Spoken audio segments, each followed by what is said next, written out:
ஜெய் விஷ்ணு பிரமா. பூமியில் கெட்டட பில்டிங்கி மலையை உடைக்கான். இந்த 2 கணக்கில் வாழ்க்கத்தியை கைலாசத்துலேருந்து வீசி எறிதார்.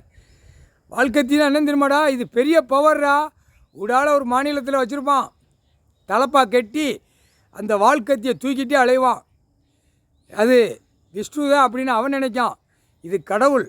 வாழ்க்கத்தி உள்ள கணக்கு அவன் வச்சுருப்பான். அசுர வேடத்தில் ஐயா இறங்குவார்.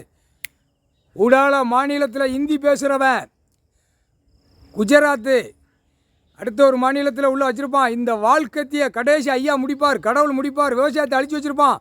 இந்த வாழ்க்கத்தி இல்லாமல் அந்த மாநிலம் வெளியே வரமாட்டான் ஒரு நாட்டில். புரியுதா? தலப்பா கட்டியிருப்பான். புரியுதாடா? தமிழ்நாட்டுக்கார பேலுக்கு தமிழ் வார்த்தையில் கொடுத்தாச்சு.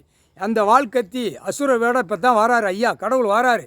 ஒரு பில்டிங் கூட நிற்காது, அப்படியே நொறுங்கி போ. அதை நாக்க போட்டு அவன் குடும்பத்தில் உன் பொண்டாட்டி மாளிகை நல்லா சேலை கட்டி சுடிதார் போட்டு ரசித்து நக்குதானா வீட்டுக்குள்ளே மாளிகையில் போட்டு பூமியை அழிச்சிட்டு பூமியை கெட்டடமாக கெட்டி பாரத்தை ஏற்றி அதை கண்ணீர் வடிக்க வச்சுட்டான் பூமியில். இவனுக்கு என்னடா அறிவு இருக்கும்? மானிட பயலுக்கு ஒரு அறிவு கிடையாது. கடவுள் கொடுத்துருக்காரு. உணவு சாப்பாடு இருக்கிற இடம், நமக்கு தக்கன இன்ப வாழ்க்கை எல்லாமே நம்ம கடவுள் கொடுத்துருக்காரு. நம்ம அதை அரவணைச்சு நம்ம பக்குவமாக போங்கிற அந்த அறிவு இல்லாமல் அறிவேட்டத்தனமாக உயிர் பலிகளை தின்னு வெறியில் போயிட்டான். அரசியல்வாதி பயங்கர வெறியில் இருக்கான். மலையை உடைக்கவா, விவசாயத்தை அழிக்கவா? மலையை உடைக்கவா, விவசாயத்தை அழிக்கவா? விவசாயத்தை அழிக்கவா, மலையை உடைக்கவா? இதெல்லாம் அழித்து நாசம் பண்ணி வச்சுருக்கான். பூரா மிஷின்களை கண்டுபிடிச்சி, கருவிகளை கண்டுபிடிச்சி பூரா பாறங்களை ஏற்றி பூரா பாலாக்கி வச்சுருக்கான். இதுக்கு விட வரலையாங்கிற கணக்கு அவர் கொடுக்காரு.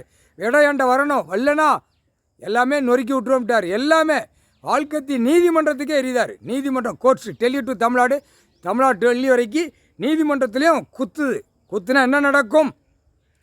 படித்த நீதிமன்றம் கோர்ட்டில் உள்ள வழக்கு ஆடுறது, வழக்கு ஓடுறது, நீதிபதி சர்ச்சு கோர்ட்டார் ஆணுமென்னோ புரிஞ்சு பாருப்பா. புரியுதா? கடவுள் பூமியில் இறங்கி நீதி நியாயத்தை பிடிச்சி நிற்காரு. அநியாயப்பட்டு இன்னும் ஓடிக்கிட்டு இருக்கு.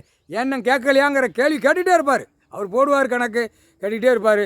தப்புக்கு ஆடுதானே மானிட பே அப்படின்னு மனசை அப்படியே லேசாக அப்படியா எல்லா பவர் கையில் எடுத்துட்டார்.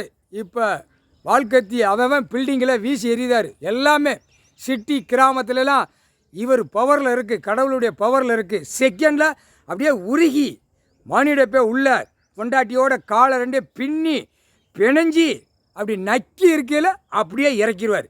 அப்படியே குடல் மண்டை செதறி போகும், முக்கால் சதி.